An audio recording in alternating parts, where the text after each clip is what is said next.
Welcome to Trapdoor Woodworks weekly update number 5.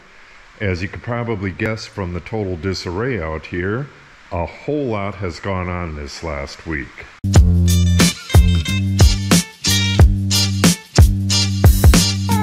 I guess number 1 on that list would be the east partition wall here.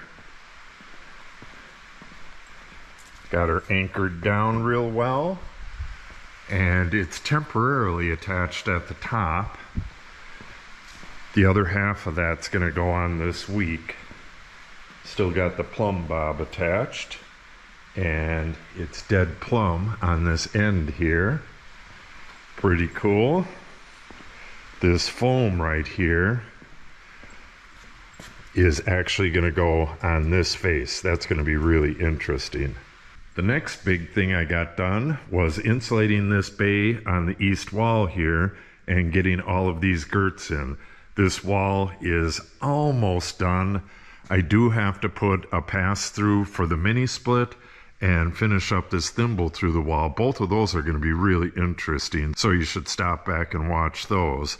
But as far as the ceiling goes, the only thing that needed to be in there was that top girt. Also, the big heavy wire for the sub panel, but I believe I covered that last week.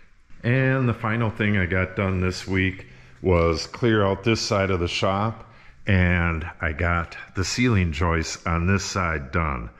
Now I need to move everything from the other side of the shop over here so I can get this other wall up and get the rest of the ceiling joists in.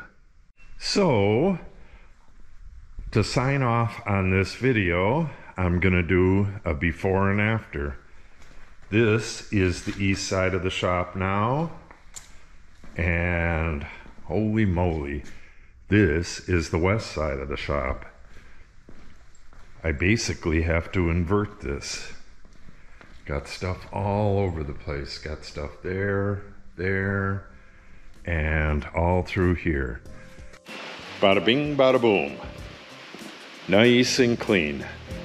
The next thing we're going to be doing is putting up the other half of this wall, then the joists going all the way back, and then the joists over and above the door. Then I could start putting the ceiling in.